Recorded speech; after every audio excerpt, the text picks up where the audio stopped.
Good morning, and thank you for joining us today on Super Talk 1270. It's a free-for-all Friday. This is United Tribes News Radio, and I'm Alicia Heglin-Thorpe from the Office of Public Information at United Tribes Technical College. In this program, we're going to find out how a relay challenge can bring a community together. We'll also hear about 4 new programs that will be added to the UTTC list of bachelor's and associate degrees. And we'll hear from a NAMI award-winning recording artist who employs a unique tool for teaching the Lakota language. First, congratulations to our men's and women's Thunderbirds basketball teams. The men's team, with their heroic efforts on the February 24th Region 13 National Junior College Athletics Association playoff game versus Dakota College at Botno. There was only 2 Thunderbirds players on the floor to finish in a double overtime game. Unfortunately, Dakota College eventually won, but only by 2 points. But what a way to end the season. We're actually going to be hearing more from the coach this hour. And the Lady Thunderbirds, they're finishing strong too. Region 13 finals. The Lady Thunderbirds took home an MVP award, a Coach of the Year award, and a regional championship. And they're gearing up for another big game tomorrow at United Tribes. And we're going to actually have that coach here on the show this hour as well. Our recycling committee is piling up results. Last semester, our campus partnered with Waste Management to move to a single stream recycling system, meaning one receptacle for many different recyclable items like glass, cardboard, aluminum, and paper. And since implementing that back in November, Waste Management shows that United Tribes now diverts almost 20% of its trash to recycling efforts, and the other 80% of the waste is converted to energy. So we can measure that by saying we saved over 400 trees by recycling paper. We saved enough electricity to power 12 homes for a full year.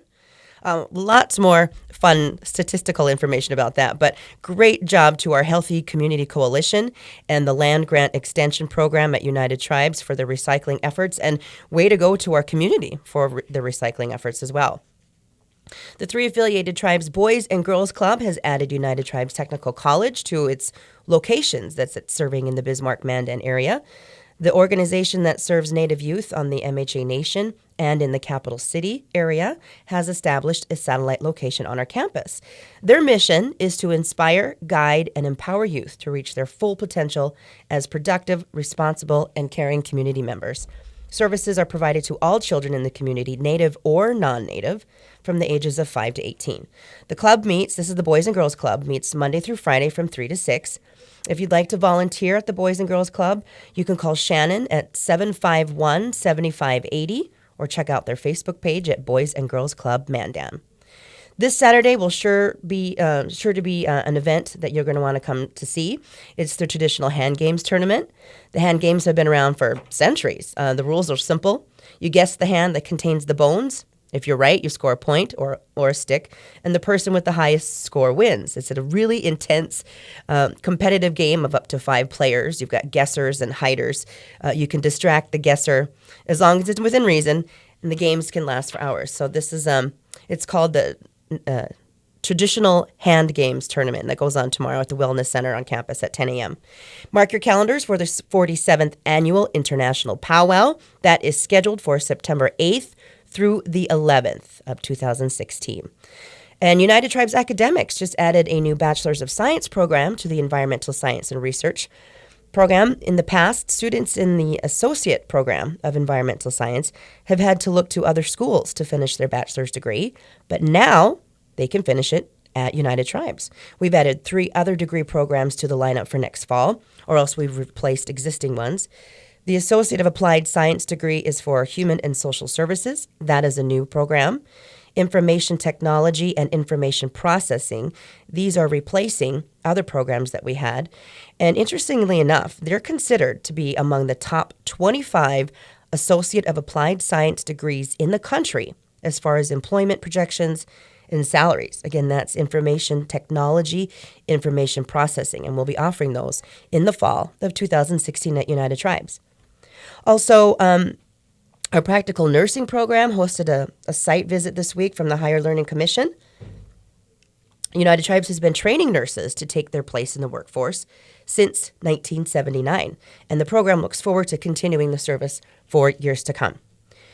And up next, they are making waves in the world of United Tribes Thunderbirds athletics. We've got two coaches live in the studio with us, and that's coming up next. Right Now 43. Here's Sean Hannity, weekday afternoons on Super Talk 1270.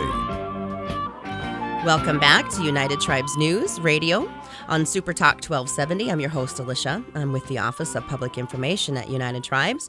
And with me in the studio this morning, we've got Pete Conway and Kaya Herbal. Silent H, I'm just kidding. From the Thunderbird athletics team. And Pete is the coach for the men's, and Kaya is the coach for the women's teams. So welcome both for being here. Well, thank you very much for inviting us. Absolutely. We have a lot to talk about. Yes. And we only got 13 minutes to do it. Okay, Pete, let's start with you. Your season is over now, but man, what a season you had, and especially a way that you ended the season. On a positive note, still, I'm going to say that's a positive note for sure. Yeah, definitely. I mean, it was an up and down season. Things the second half of the year didn't really go our way for most of the semester. And going into that game, it's an unfortunate situation. You never want to enter a game with 5 players, but for the 5 who did enter the game and to finish the way we did is, I think, just says a lot about their character, their heart, what was inside of them, and just an amazing story and an unbelievable experience. Let's talk about that. Let's tell the viewers, and unfortunately, if they hadn't heard what's happened here, give us a synopsis of what happened, what led up to that 2-on-5 matchup on that day, February 24th. Yeah. It was a game going in.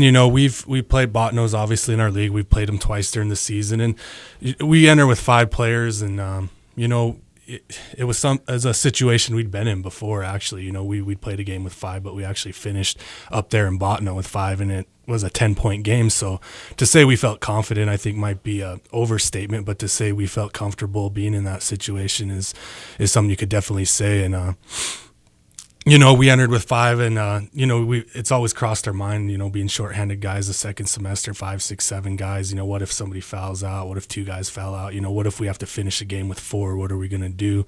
We've thought about that, but never once in our minds, I don't think we ever thought about finishing a game with 2 players. So this isn't something that's illegal, though? No, according to the rules, you just have to start with 5. If we had to have 4, you can't start with 4, but as long as you start with 5 players, you can finish with 1. Okay.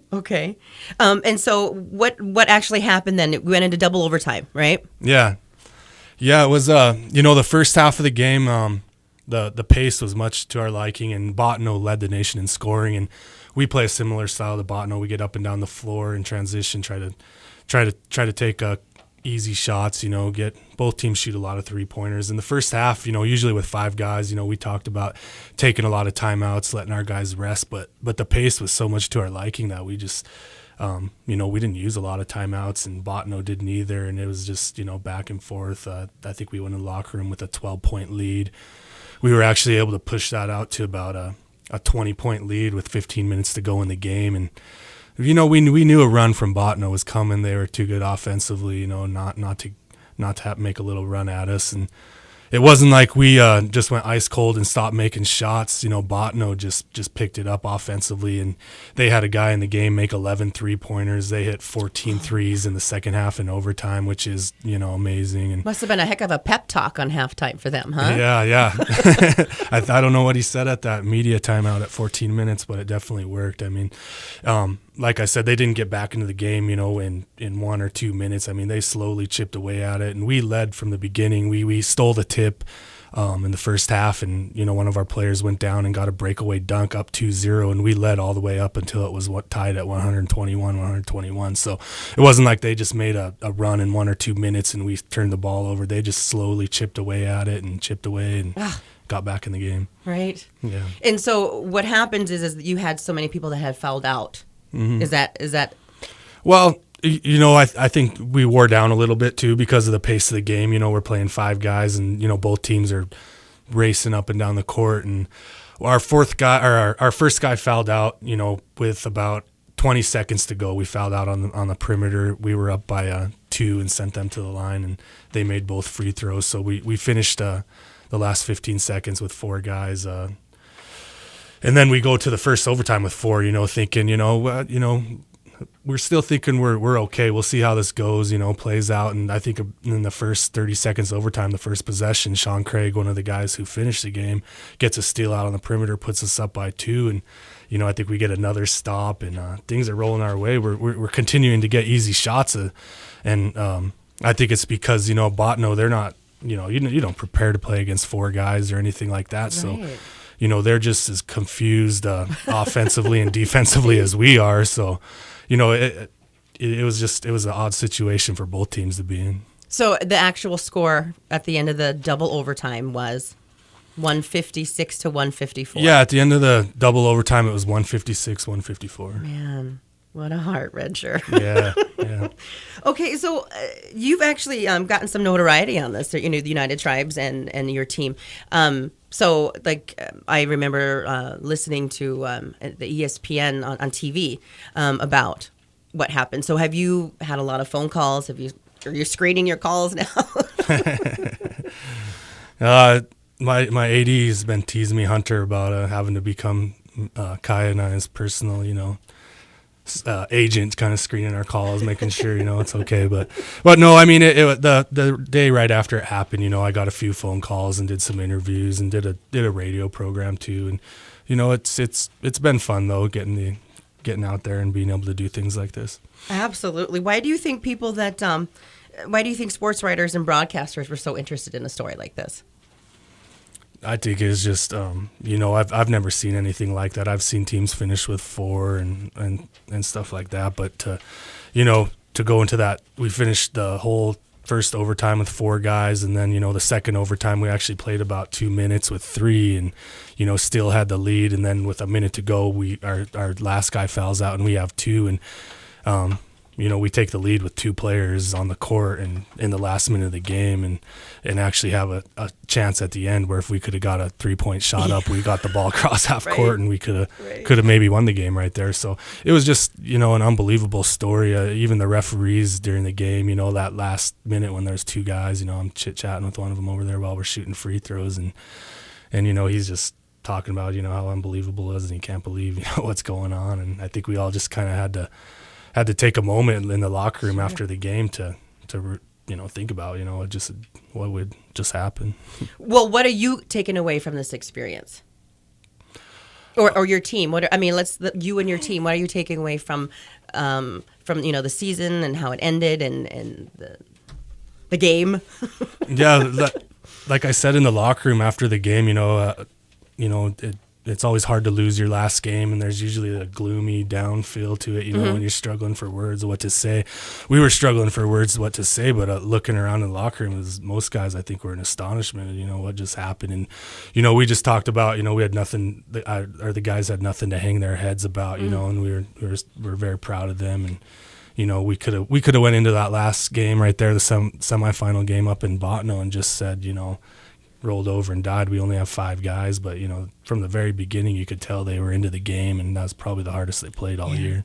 Well, definitely they are walking away feeling proud of themselves. I mean, the effort that they've given, and even though it wasn't a win, it's a win in everybody else's book. So congratulations. Yeah, thank you. on a great thank you very season.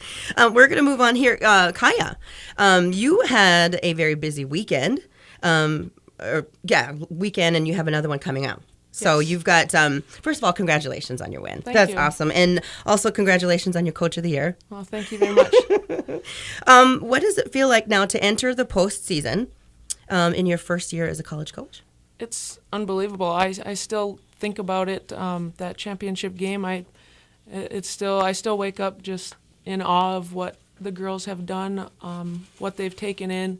With 6 girls, it's something that they have to step up to. I mean, just like the men's team, we're both in the same situation of not having a deep bench in situations with fouls and injuries or anything like that. And the way that they just showed up and decided to play, it's just wonderful to have the opportunity to coach a team like this. Yeah. Tell us about your team. I mean, they're a team with heart. I mean, they obviously are very persevere, let's put it that way. Yes. So tell us a little more about your team. Well, I have 6 girls, one of which is a sophomore, so 5 freshmen. That's huge, looking past, this year into next year. but they come in wanting to work, they rise up to every situation that comes up. I mean, us playing Bismarck State, Wahpeton, those are some big colleges in our conference, and they came in ready to play every single time.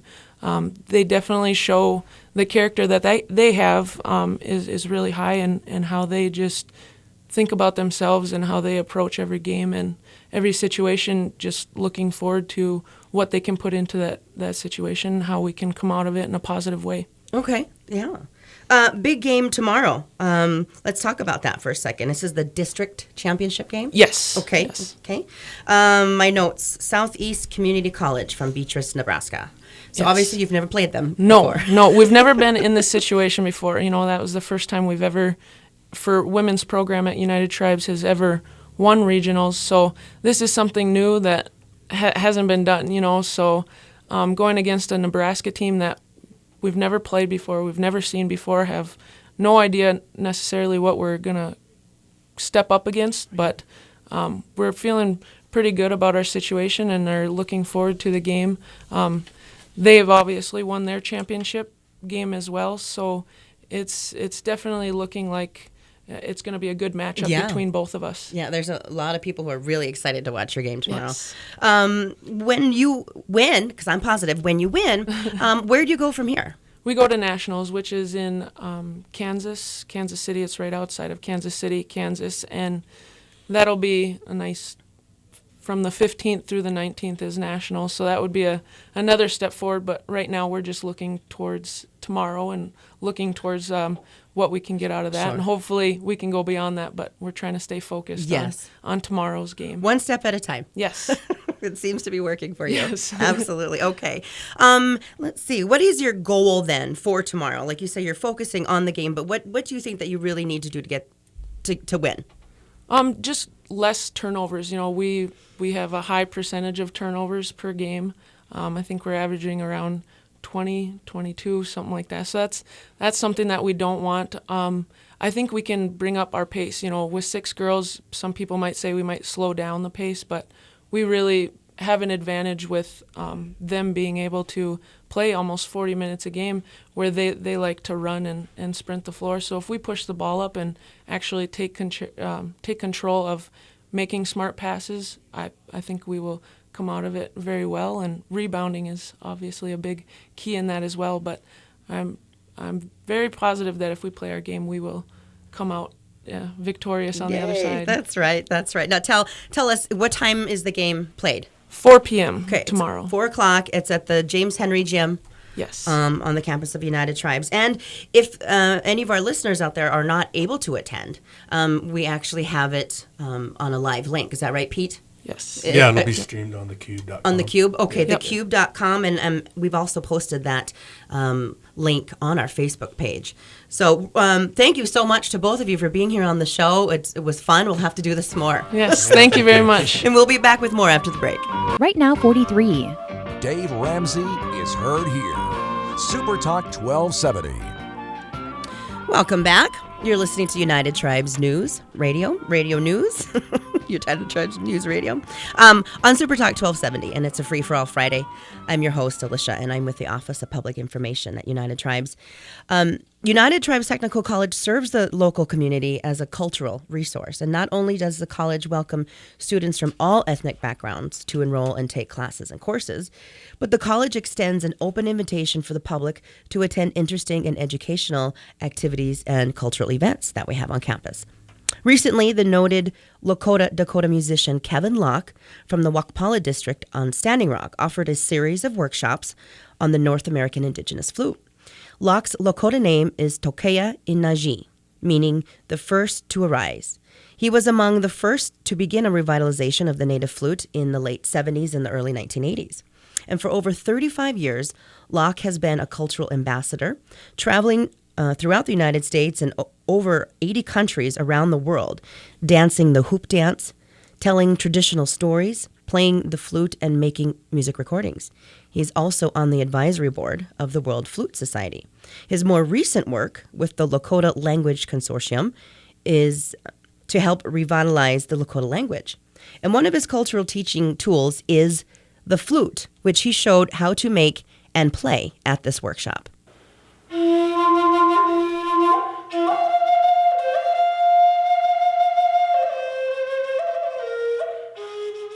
First of all, I call it the indigenous North American flute. It's really a versatile instrument because you can get all these different scales. You can get the Lakota scale, the Northern Plains people. You can get the scale for the people out in the woodlands. You can get it's basically a step off a diatonic scale. You can get chromatic scale on there. You can get the 2 different minor pentatonic scales. So it's really versatile instrument. But traditionally, what they play on the flute is they play those like Valentine songs. But they're not all about romance. Or some of them are about heartbreak and everything. But really, what I always think of those kind of songs, it's like a metaphor for like the condition of the human heart, and how we can be how fragile we are. It's because some of the songs are about people that were they were jilted, or like what they call the unrequited love and all kinds of stuff. But I think it's so cool because everybody has the stereotype of the stoic Indian, really stoic. But these kind of songs, it's like take a little snapshot, and it shows really how people, no matter where you go, they experience the same feelings, and the same experiences. It's really beautiful. So I just think it's a really it just shows the heart of the people.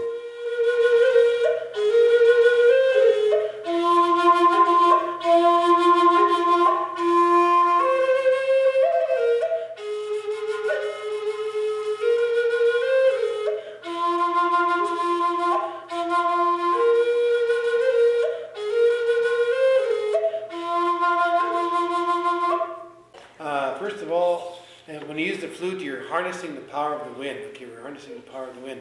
And then native culture, they use these 4 instruments to create music. And those 4 instruments are all connected to the powerful environmental force of the thunder. See, now everything's at rest. You look out, everything's at rest, but then after a few months, the thunders will come back. The thunders will come back, and then the power of the thunders will overtake the Arctic force, and it will create this condition of light and color and beauty. And so those are said to be 4 different elements that are harnessed in the music. So the wind, of course, would be the flute, and then the sound of the thunder, that's the drum. The sound of the rain would be the rattle, and then the lightning is the voice. We want to give, especially young people, that avenue of expression, because not everybody can sing, but yet everybody has music inside of them. And so then we're doing this really under the auspices or with the partnership of the Lakota Language Consortium. And the thinking is that no matter who you are on the planet, the way that we acquire language, one of the major ways is first through conversation, but secondarily through music. So that kids they hear all these songs. So that's how sentence structures, sentence patterns, vocabulary is acquired through music, no matter what language we're brought up in. So this is one of the strategies for second language learning is to teach songs. So because the way we learn these songs is we sing them first, and so then we can play them on the flute too.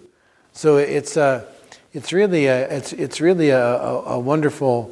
I get a lot out of it because recently I was at a school. We did a little workshop in the late morning, and then we learned several songs, and those kids decided to practice, and they did an all-school assembly concert for 10 minutes. Well, I had the rest of it, but they got those songs down in a couple of hours.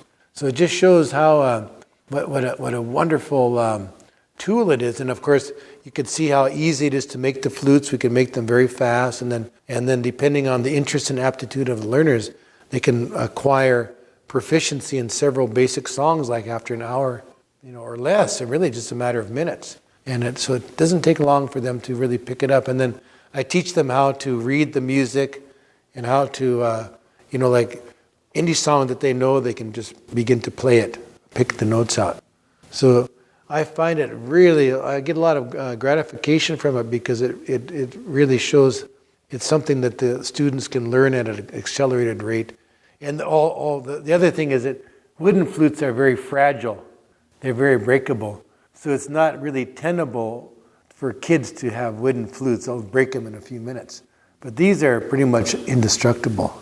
We'll learn how to play these flutes, and you can play powwow songs, you can play round dance songs. I'll probably teach you guys maybe we'll learn like a hand game song. You can play, and it's just not that. You can play anything else.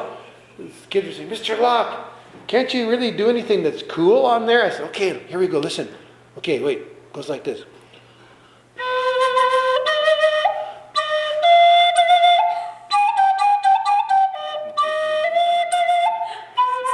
See? Oh yeah, that's cool, Mr. Locke. Okay, all right. This kind of a flute really lends itself to, like you say, improv or just self-expression. And so that's what, these flutes are also the same. So the kids can pick them up and they can express themselves, create their own compositions. Just give them the basic tools, basic techniques, the fingering and the breath. That's what I start out with. And you make sure that it's that center. Is it right in there? Mm-hmm.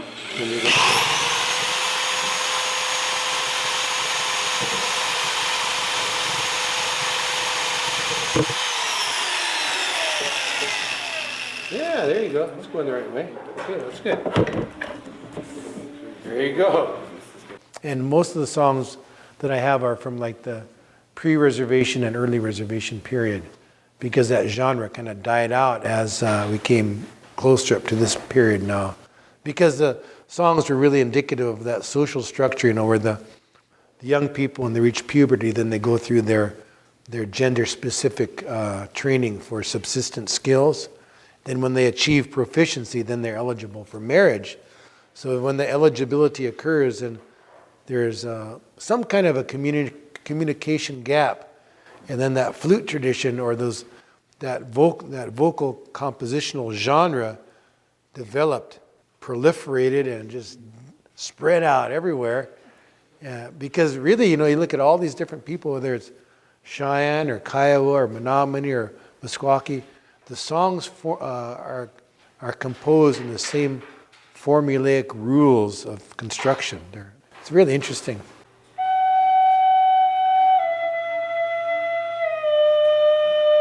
Try that. 1, 2, 3. Good. Listen now.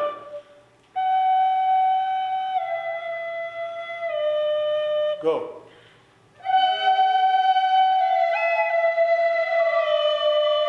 Oh, you guys are doing so good. See, a lot of times we get stuck just on the basics, but you guys are doing good. 1, 2, 3, 4. The thing that I realize about the flute is it's even though it's a relatively simple instrument, it's simple to master, but yet there's a lot of beautiful things that you can add to it that are called it's called embellishment or ornamentation. And so I think what distinguishes this region for flute is that in the springtime we have all these beautiful birds that come. And so then what the flute players have done in this area in the past is that they'll incorporate different kind of breathing patterns and different kind of intonations that will portray different birds, different songbirds. So you can put a little bit of meadowlark in there, maybe these, what are they called, shkibibi, there's tehinchichila, all these different, I don't know how to say them in English. Yeah, all these little birds, yeah. All right, you guys are doing good. Locke's visit to United Tribes was made possible with a cultural preservation grant from the American Indian College Fund. And since 1982, here's a fun fact, Kevin Locke has recorded 12 albums. You can learn more about Kevin Locke and his music and his cultural preservation and his continuous work with the Lakota language at his website at kevinlocke.com. When we come back, United Tribes is challenging the community of Bismarck Mandan to raise money for cancer research. Right now, 45. The Red River Farm Network, Ag News is here on Super Talk 1270. Welcome back. This is United Tribes News Radio. The second annual United Tribes Technical College American Cancer Society's Mini Relay for Life is a fundraising campaign. It kicked off in January. The goal this year is to raise $10,000 for cancer research. This is for our Mini Relay for Life. American Cancer Society's Relay for Life is a fun-filled event that helps educate individuals about cancer, learn about healthy behaviors, gives participants a chance to celebrate survivors and honor the caregivers, and of course, remember loved ones who've lost their battles. But most importantly, it's to fight back against this disease. And United Tribes Mini Relay for Life is a family-oriented, community-supported event that will have the teams raising and collecting donations for the American Cancer Society now through the end of April. Opening ceremonies for the Mini Relay for Life will be held April 23rd at 1 p.m. on the campus of United Tribes. Here's Leah Heyman, a United Tribes teacher education instructor and event organizer. The Relay for Life is a national, even global event where individuals within their own communities really take the time to raise money and awareness towards the fight against cancer. The Mini Relay is a little different in regards to it's not an overnight event, where the larger relay is overnight, with the understanding that with Relay for Life, cancer never sleeps. So you have teams that walk the whole entire evening, the luminaries in memory of those who were lost or those who are still continuing to battle the disease actually light the path for those individuals that participate in that larger Relay for Life.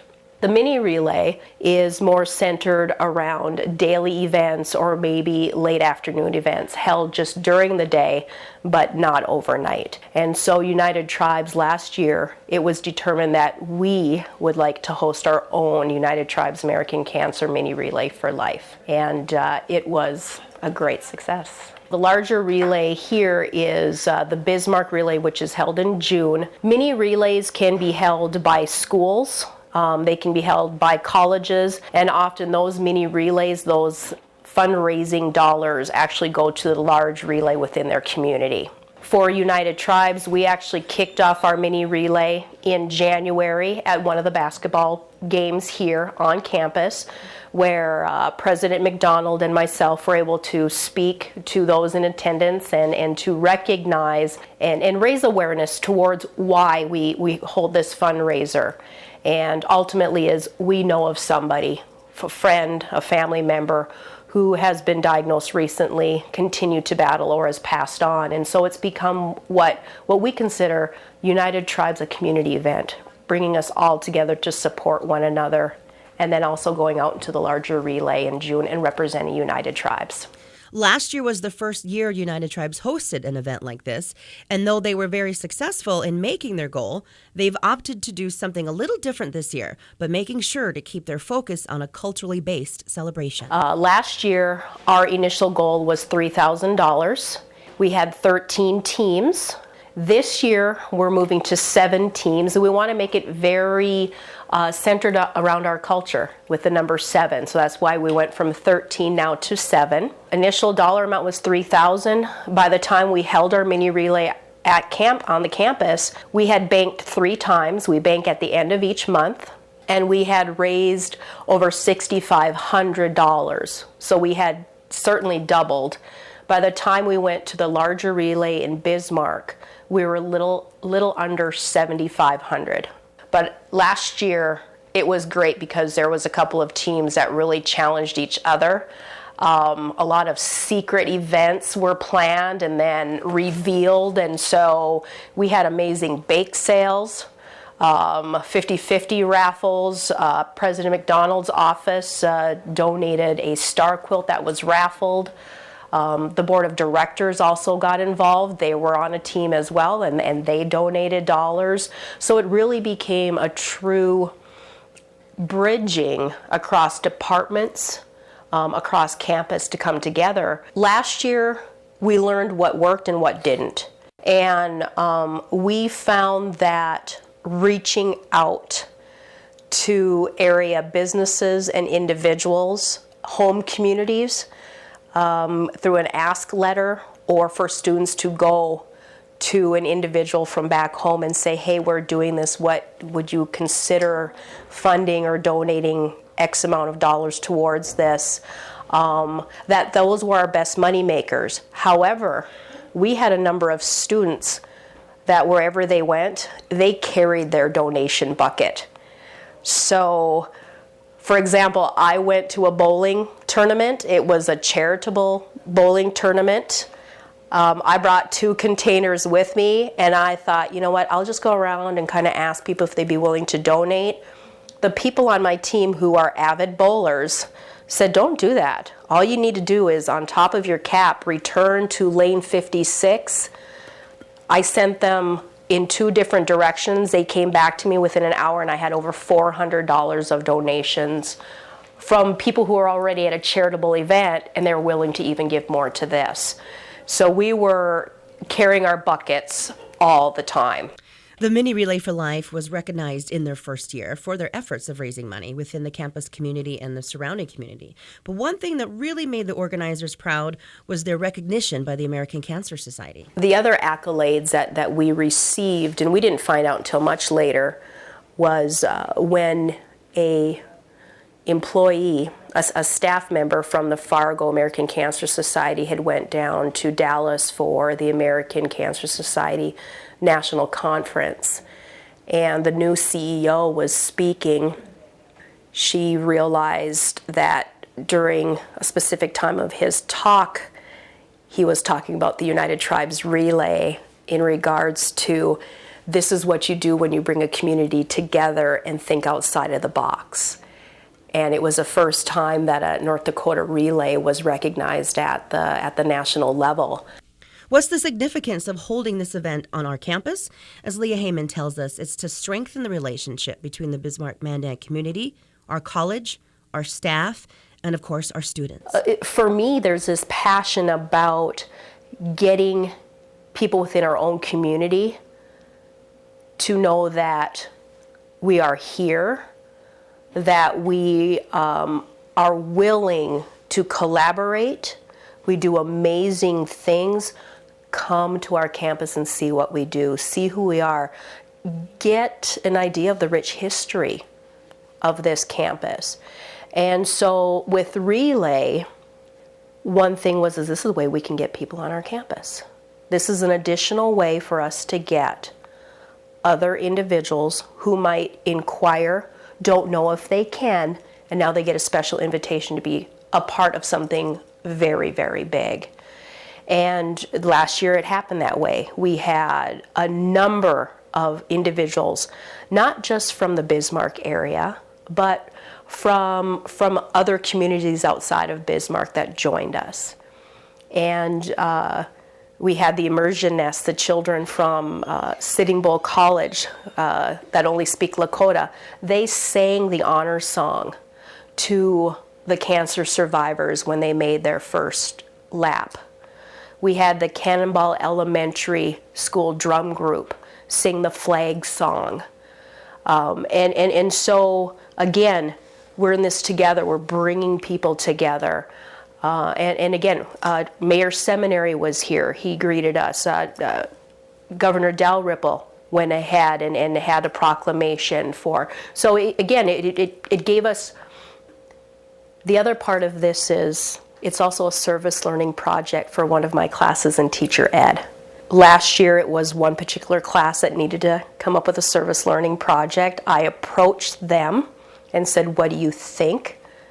Can you do this? Should we do this? It was a resounding yes. Okay, I gave them advance notice, like in the fall.